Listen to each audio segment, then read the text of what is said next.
For those of you who don't know me, I'm John Duffy. I'm the director. I have the privilege of serving as the director of the Inspired Leadership Initiative. So, in addition to welcoming all of you back, we're welcoming back someone very special who, for this inspired leadership conversation, inspiring conversation, is going to be our conversant, our lead conversant, and will be taking or offering questions, posing questions to the governor, who will be here any moment now. Any moment, he should be walking in that door. So the man who needs no introduction at I will introduce Tom Schreier. Tom.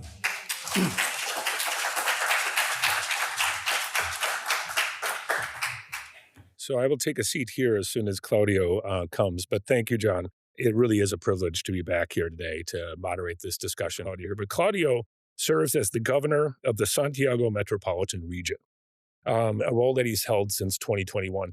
It is one of the top elected roles in Chile. And prior to serving in this role, he served as a minister to President Ricardo Lagos and the former mayor of the commune of Penaloen. He received degrees from the Catholic University of Chile and a master's in public policy from the Kennedy School of Government at Harvard. I had the opportunity to first meet him in 2019 when he was a visiting fellow at Notre Dame's Kellogg Institute. And that was a really wonderful opportunity, largely because of the fact that he has such a great relationship with Steve, to interact with him quite a bit. I think you'll get a real sense of not only the politician, but also the person that Claudio is. And I'm sure he'll talk to you that, as is the case in much of the world, Chilean politics are in a bit of a disrupted state as well. So you're going to get a really good sense of what's happening. You know, we all get a sense of what's happening here in the United States, but you're going to get a really good sense, hopefully, through our conversation of what's happening there as well and how he has approached all of that. So with that, I'm going to just cross my fingers and hope that that little bit of hubbub that I hear out there is Claudio, and then we'll get started. All right. So what I thought I'd start with, because it really struck me when I had the opportunity to meet you in 2019, is the fact that you actually have a nice degree of connectedness to this institution and the order behind this institution as a result of your education and other things. Can you just maybe spend a moment? I think that'll help to ground you a little bit for this audience. Well, first of all, let me just thank Tom for the invitation. It's really like a gift to me to come back to Notre Dame. As probably he said, I'm the governor of Santiago, so I don't have that much time to go out and to reflect and to meet interesting people and to come to places that have a lot of significance to me. And this is one of them. So thank you very much. I'm very, very happy. And it's my honor also to share my life with people who have inspired other people also in their lives. So thank you. And I hope to be some of you there during the next couple of years. And as Tom was mentioning, I study in Santiago, Chile, in St. George's College, which is a Holy Cross run high school and elementary school. So I have 14 years of Holy Cross preaching. And I know it's, my first contact. Actually, it was very funny because the march of my school is the same march as Notre Dame. So with different words. So say the same thing, but we had it in, for St. George's. So it's kind of funny. That is funny. So since then, I met many, dozen or even more priests of Holy Cross in Chile that have worked here, studied here, or went to the seminary here. And then I had a couple of, opportunities to come. The last one 3 years ago, right before I was elected governor. I came here for, 5 months to the Kellogg Institute. And that was kind of, one of the highlights in my relationship with Notre Dame.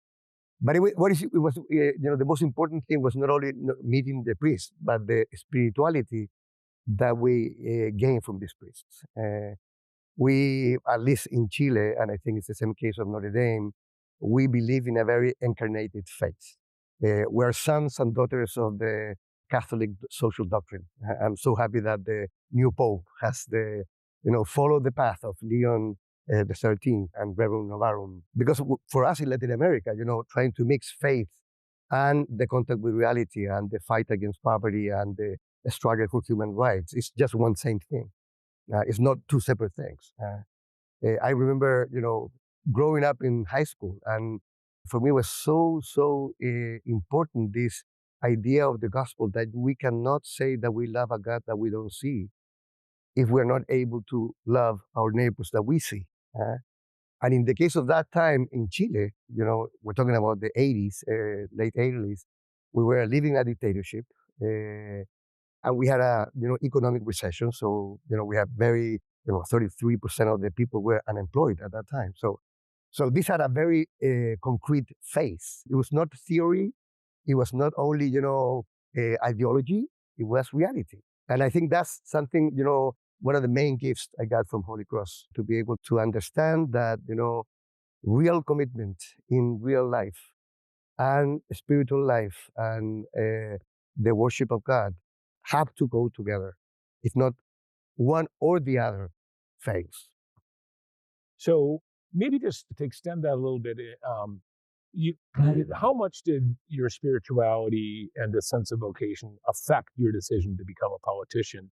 As you know, a number of people in this audience, they come to the Inspired Leadership Initiative in search of kind of their next vocation, in search of their next act. And I just found it fascinating, especially given the fact that you had a very successful career before you moved into politics in business and tech. And so maybe just to talk a little bit about that and maybe weaving those together, I'd love to hear.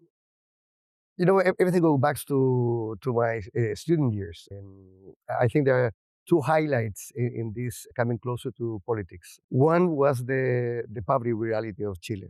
We had something that we call the urban colonies in our high school. So we would go in the summer to give some holiday to people that could not go out, especially poor people. And I remember that time, for the first time, I was 15 years old. My father had just died. And for the first time in my life, I realized how privileged I was, that, the majority of the people didn't have what I took for granted, a house, food, education, a family. We had kids that will, actually faint, hands, arms, because they haven't eaten for a couple of days. And for me, it was a very important moment in my life, because I realized that I wanted to serve. Uh, It wasn't politics at that time. It was mainly like trying to serve the less privileged, the have-nots of our society. And that was very strong. I was very linked with my spirituality. And the second was a political thing, but with capital P. It was not a political party, but we were living a dictatorship. And I remember reading a Jesuits magazine in Chile called The Message, the experience of a group of religious people and lay people that were protesting in front of the secret police jails in Chile against torture. So when they will know that someone was being tortured there, they will go up in there and they will, make a statement, a protest. And of course, they did it in a non-violent way, which appealed to me. I read, Gandhi and Martin Luther King, and so say, I don't want to, use violence in my life, but I want to stand for what I think. So, being 16 years old, I was 16. I was in 11th grade. I decided to join this movement. Uh, and it was a very important decision for me, not only because of the risk, obvious risk that you will be hidden or taken to jail or taken by the secret police of Pinochet, who had disappeared and killed and tortured many people and exiled lots of people, but also because my mom was alone. I have three sisters and my mom. And I remember one of the most important conversations with my mom at that time was, because she was trying to talk me out of this and say, please, you are the only man of the family. And I remember telling her, that I will give her the authority to allow me to go or not to a party, but not to decide what I will do defending human rights, because that was the direct consequence of what she and my dad had taught me about the value of human dignity in anyone, regardless of what they think. So I joined this movement, and it was like 6 years that I was there, and we were beaten and taken into prison. So I measured these two cases, serving the poor and fighting for human rights, as the spark that kind of moved me to say one thing. And I remember seeing Elder Câmara, is a bishop in Brazil, they used to say a wonderful phrase, if you give food to the poor, they will call you a saint. If you ask why are they poor, they will call you a communist. And I remember, hearing this. I said, I'm not a communist, of course. I believe in democracy, but I not only want to feed, the poor that I have around, or defend some people that are being violated in their own human rights, but I want to fight for a society that's more just. So that's when I decided that I wanted to move into politics in a more, but it was that way. And one of the things I did in between, and that's also a linkage with Notre Dame, is that when I was in 11th grade, there were a group of Notre Dame associates, alumni from Notre Dame, living in a slum in Santiago. So I decided to go and live with them 1 month. And after that, when I was in university, I studied law at the Catholic University. I decided to go to live for good. So I lived in a slum in community for 3 years in Santiago, right way before I decided to enter politics. So my social commitment and my conviction that human rights must to be respected for anyone, anywhere in the world, pushed me into politics. Well, I remember during our visit, we went to the Museum of the Disappeared, and that was one of the most profound things for Sandy and I, is just having the opportunity to see what life was like due to a number of the things on the walls. And then actually, there's a board there where you can touch the person on the board and their background comes up and it brings it to life. It was quite spectacular. And it's just absolutely wonderful that that actually helped to motivate you towards the life that you're living today. So, do you have any advice? And you did finally decide politics was the right way to do this. There are some people that have been in our program that have been very politically active. There are others that I know, as I've talked to them during the course of the year, have considered that. What thoughts and advice would you give to them as somebody who made that? Well, I don't think I can give many advice, but I will share what I've learned, which is not the little. The first thing is you have to, I mean, talking about this program, you have to have a very strong purpose. Ego is not enough.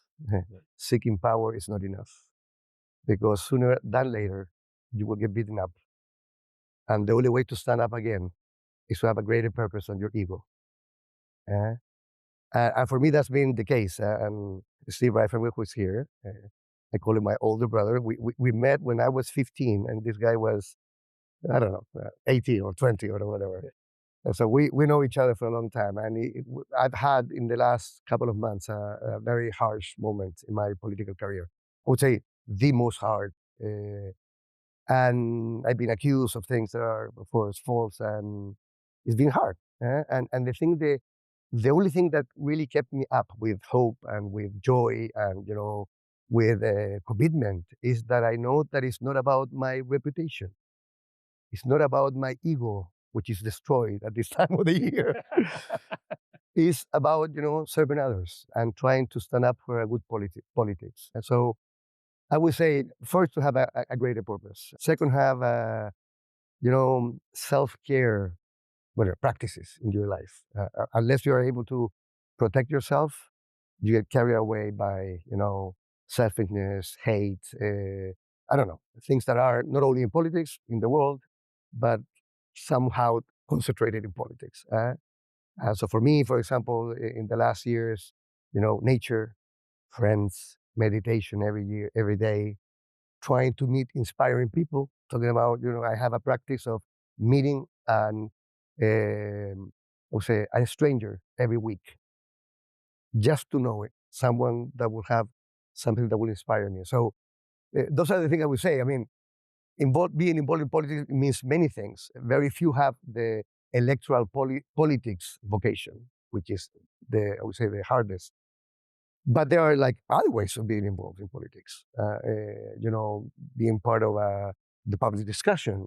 Being part of a party, be, being a public servant is part of being a politics in a way, and civic engagement in these days, not only in the U.S. but anywhere in the world. I mean, having citizens that are able to stand up for what they believe is a very important political commitment, and I think we need it more. I don't know who said this, but the thing that really scares me is not the hate and the evil of some people, but the indifference and the quietness of the majority. That's what really scares me. And I always remember, in the terms of the Holocaust, how many people knew, never said anything. And we lived that in Chile as well as in the dictatorship. It didn't happen to me, but I don't know. So because it didn't happen to me or to my people, I could be quiet. No, I mean, you have to stand for what you believe in. So regardless of the type of political vocation that you may have, I think there's a time right now in the world that requires every human being, especially Christians, and even more especially Catholics, to stand up for what they believe in with respect, with nonviolence, with conviction, and with self care. Well, yeah, it's my hope, Claudio, that this brief moment here when you get to be on campus will also be something that you'll characterize as being a moment of self-care when you can connect and enjoy the campus and enjoy the people that are here. I certainly find it to be that way every time I walk on campus. There's something about my blood pressure and everything else that goes in the right direction. Certainly now in the role I am, as opposed to the role I was in before. So you've talked a little bit about this, but in the few times I've had an opportunity to connect with you, what's come across to me is your humanity, your good humor, just your ability to, kind of create kind of a brightness. And I mean that very seriously. And I haven't had as many opportunities to interact with you, certainly as Steve has, but that's very much been the case. Do you attribute that? You talked a little bit about self care. Are there things from your roots, your spirituality, your upbringing? Are there other things, or other things you do that help you to maintain that, especially in the face of the kind of environment that you're operating in today? No, absolutely. I mean, let me just go back to my youth years. I always thought that Christians should be recognized not because of their crosses or prayers or words, but because of their actions and because they wear signs of hope. So for me, hope and faith and political commitment has been like one bundle altogether. So I always thought that that meant so much grief and so much sadness and anxiety and fear in our world that you know someone has to stand up with some sign of hope. And but because you cannot give what you don't have, so if you don't have hope yourself, if you don't have peace yourself, how can you give that and share that with others? Especially in convulsive times as we are living right now, everywhere. So I would say something I've experienced the last 3 years, which has been another gift. Uh, when we talk about purpose, we always think about like a life purpose, which is good. Of course, we need a purpose. Ikigai, say the Japanese. You need a purpose, and people that have a purpose, regardless of the age, they feel young and they look young and they share.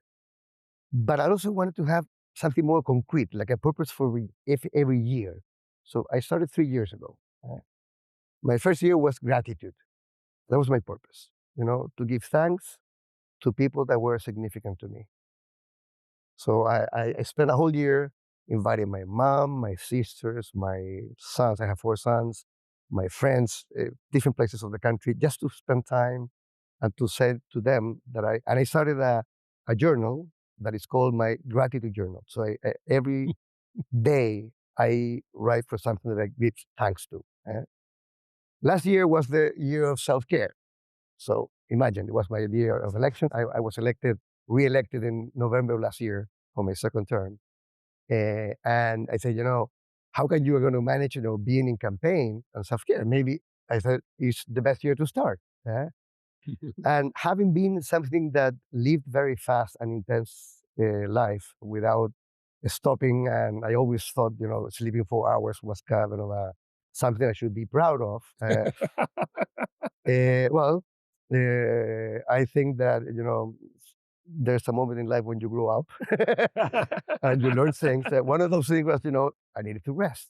I realized that I was a scout when I was young, and then I started going to climb mountains. I said it's time to realize that for me, nature is a pacifying moment, a connection moment with God and with divinity. And so I started climbing a hill every week at 5 in the morning.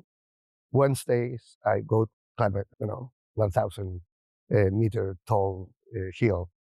Meditation for me, being quiet and trying to calm my mind has been very key. So I mentioned just these, things that have worked for me. I'm not giving a recipe to anyone, but they have been very important to cope up with the. And I had the the bad idea of this year, deciding that my purpose for this year was wisdom. And I say this because I have this psychology friend, that I went to speak to her, after all the crisis I was living. This is your fault, he says. This is a fault. Watch out with what you desire, because to get to wisdom, you have to walk through pain. And it's been a rough ride, believe me. But I think I'm, if not wise, at least I'm trying to understand how can you become wise. To accept that reality is not what determines you. It's your attitude towards reality what determines you. So the storm can be rough, but the way you confront the storm, be it personal, social, political, labor, is what determines you. And I don't know, I don't know, and people think I'm a little bit esoteric, but I believe in energy. I recognize that people are vitamin people for me. So I try to be surrounded by vitamin people. I try to avoid as as it is possible some toxic people that kind of as vampires they get all my energy. I think you know what I mean. So I don't know. So there are basic stuff probably, and of course I think last year or some of these years, one of the guests here was Richard Rohr, which I read every day, his reflections. And I remember reading here in campus, Falling Upwards, The Spirituality for the Second Half of Your Life, which is a wonderful book that really helped me as well. My second half of the life, trying to avoid egocentric behavior and try to stick to self-enhancement behaviors. So either you learned a lot from your big brother Steve, or your big brother Steve learned a lot from you, because in the class that our fellows have taken, or the ones that our prospects would take coming here, two of the concepts you brought up are things that are kind of rock solid foundations of that class: gratitude and gratitude journals. And what I would call your walk up every Wednesday, and right, an opportunity to take in nature and to do that. Two things which I had the great pleasure of learning from a mutual great friend. So one thing that I thought would be worthy to explore is, I was once an investment banker, and a lot of people used to think that I completely lacked integrity and purpose because I was in that role. But I've heard that for me as well. exactly.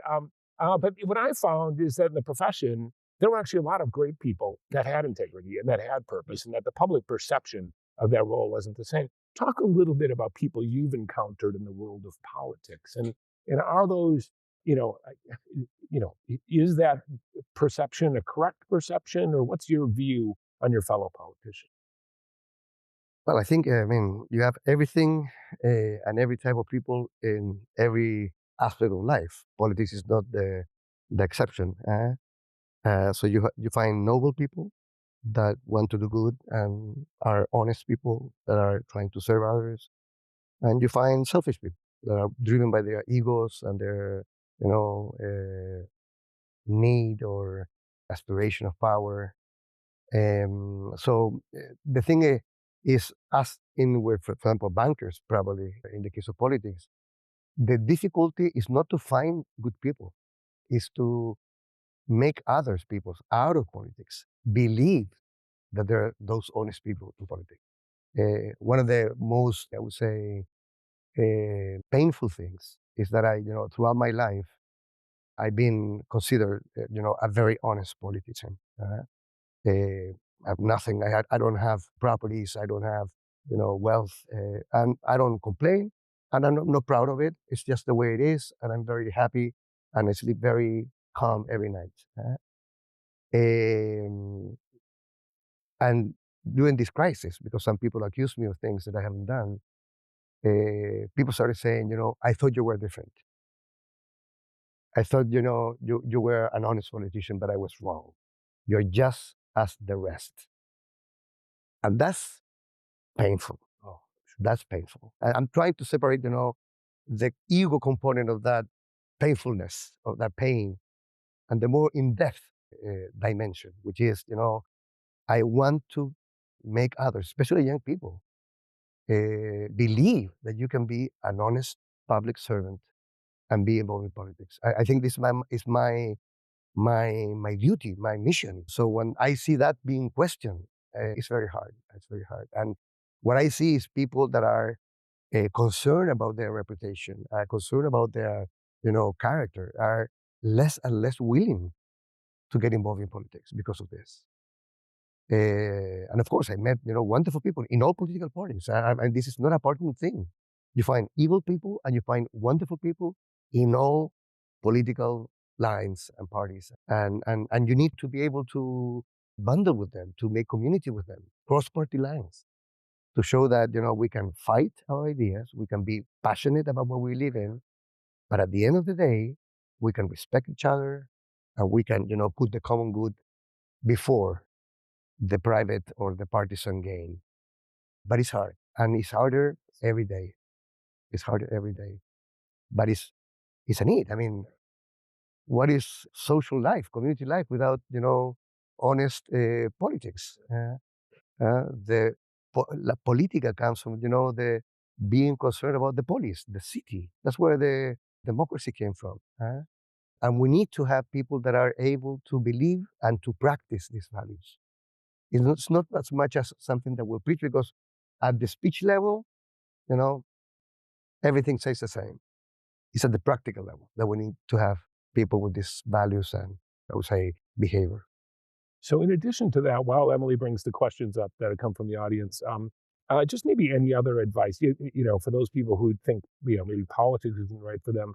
In your career as a public servant, have you seen roles that people have played that have been, you think, beneficial and powerful and effective, and that have helped move forward the missions that you believe in? No, absolutely. And in different moments and places in the world. The funny thing is, when I think about these leaders, it's interesting. Sometimes leaders can be authorities, but not always. I remember when I studied my master's degree in Harvard, one of my professors, and I think Steve knew him as well, which which Stephen, no, Heifetz, Ronald Heifetz. And he has this wonderful book called Leadership Without Easy Answers.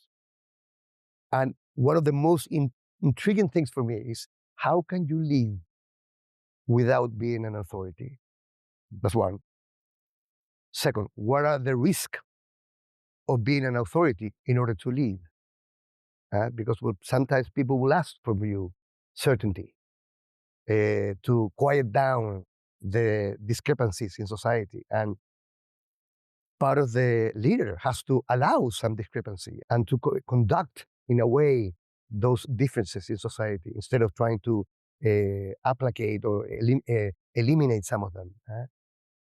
So I mentioned this because for me, I've had, religious leaders that have been very important. In Chile, one of the most important figures was one saint, Alberto Hurtado, which founded the Christ Shelter, and it's the most important thing. But he not only did charity, he also talked about the importance of labor law, so the labor unions. So he was a very comprehensive leader.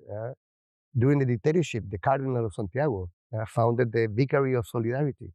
So the light for the defense of human rights in Chile was the church when political parties were banished. Well, not to mention, figures like, Martin Luther King from here, who wasn't a politician, but also politicians, Konrad Adenauer in Germany. And I don't know, I can mention many, many people that have been inspirations to many of us, both from positions of authority or power or none, but that have been a positive influence in my life. You're remarkable because the first question actually flows into this really nicely. You're remarkable for a lot of reasons. But the first question is, writers have a strong history of political activism in Chile and throughout Latin America. Who is your favorite Chilean writer? prose and poetry, and how has that writer's work influenced you both personally and professionally? Ah, poet. A poet, right? A poet or a writer, either prose Poet or or poetry, writer. a Wow. Chilean one. Yeah. Wow, interesting. No, I would say Pablo Neruda, which is, is a Nobel Prize of Literature. And it's interesting because, his political visions are very different from mine. But he had a capacity to worship with words, basic things. He will do this poetry for air, for the sea. So in a way, for those of you who have read or heard about mindfulness or teaching at hand, this idea of that you can reconnect with life through simple things. And I think this poet, in a way, and also he had poetry for justice and for democracy and for things important. But interesting, he will worship and he will, how to say, make visible the beauty of simple things. And I think that's something important in life. That's beautiful. So you mentioned the Pinochet years, the Allende Pinochet. Do they continue to resonate in Chilean contemporary culture, or are those years and the impact of those years getting lost over time? Different question. You know what? I think they still resonate in a good and a bad way. In a good way that the majority of Chileans, even those who probably were in favor of the military coup at that moment, looking backwards, say, we don't want to lose our democracy ever again, regardless of what happens. Democracy is the end and the means to construct a common good. And the bad thing is, I hear, that we kind of give lip service to the idea of democracy and human rights. I have friends from the left in Chile that will talk about Pinochet as something very bad, of course, and he was a dictator. I fought against him, but they will not be able to condemn with the same strength other dictatorships from the left. And that really tells me that the lesson has not been learned as hard as you want. And also people from the right, people will say, we condemned left-wing autocracies or dictatorships in Latin America, like Cuba or Nicaragua or Venezuela right now, but we don't condemn Pinochet. So that double discourse, the double standard kind of, troubles me. And I think we need to have a common ground that is more consistent. Either we are for democracy always and everywhere, and for human rights for my people and your people, or at the end of the day, we are not. And I think that's something there's a pending lesson for, not for all, because people learn that, but I think some people use Pinochet in one way or the other to just throw it in the face of their opponents, but they're not willing to take the lesson, until it hurts. So I think we just have a few minutes left. So I'm going to kind of merge the last couple questions. And that is just the context of any advice for people in the US that are concerned about the erosion of democracy, and also maybe weaving in with that, has the kind of current administration's approach to politics had any effects in Chile, direct effects? Are you feeling that? You want me to lose my visa, right?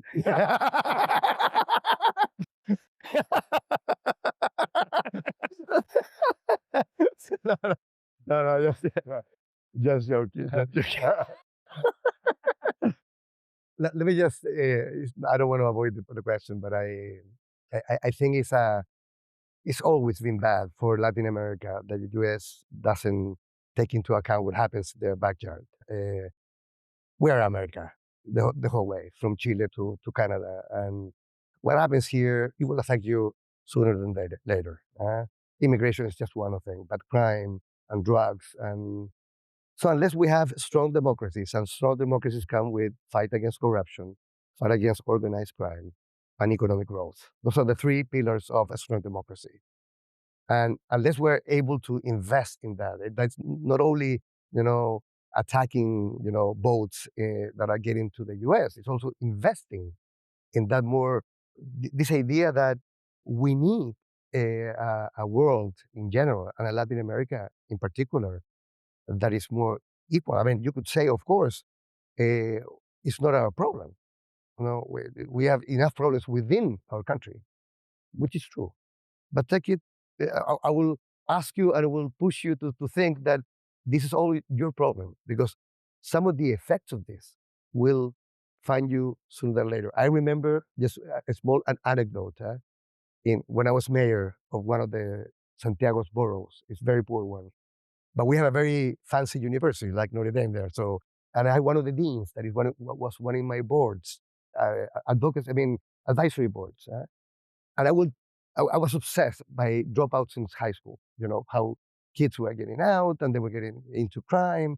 And I will tell them examples. And one of them was called El Garra. El Garra is kind of I don't know, the claw.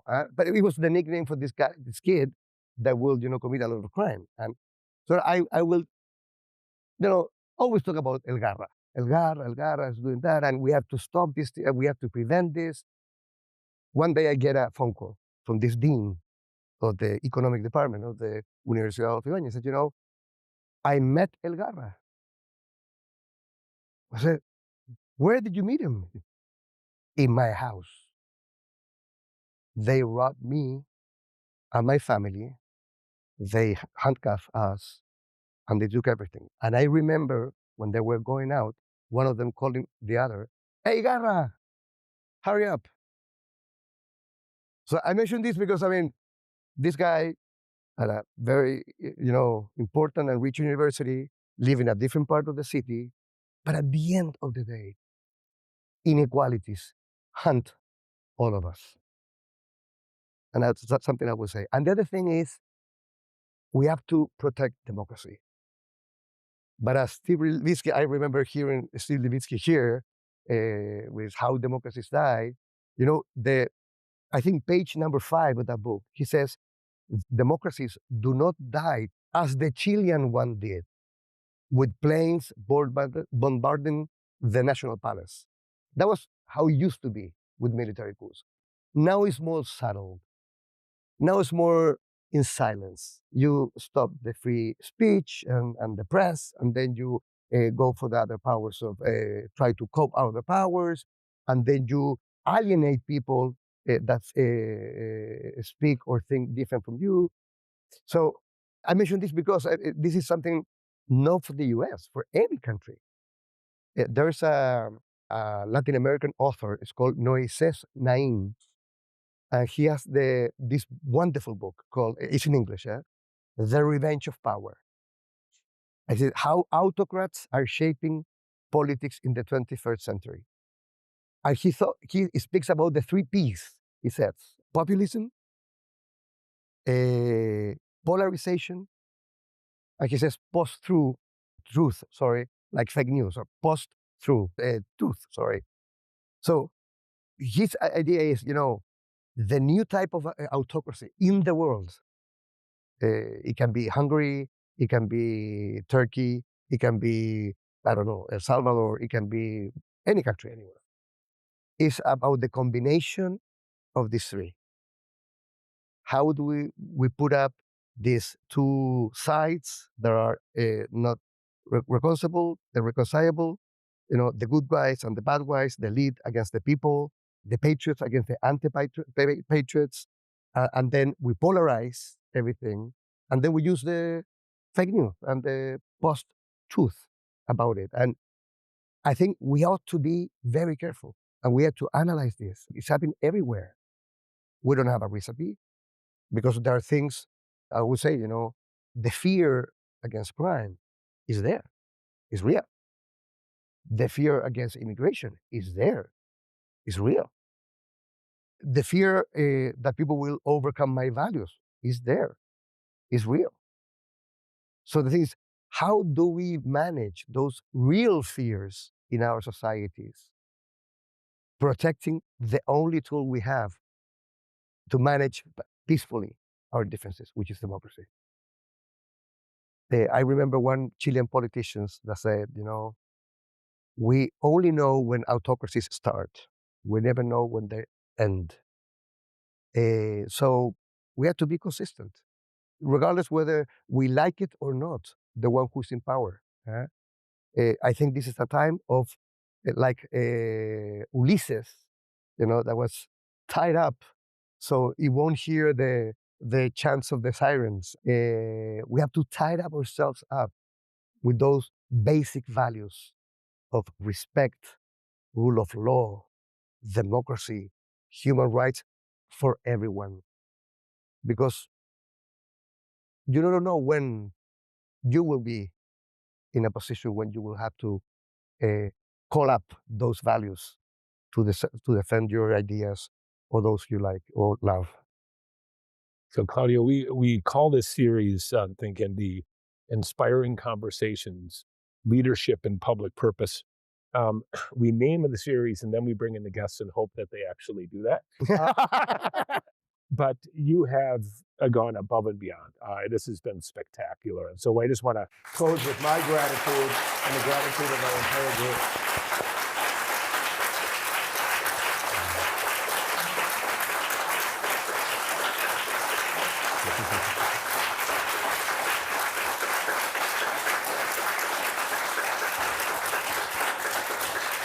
And you'll be kind enough to join those that are in the group here that are part of the ILI this evening, so people have an opportunity to connect with you then. Well, they're happy to see. Let me just say one thing.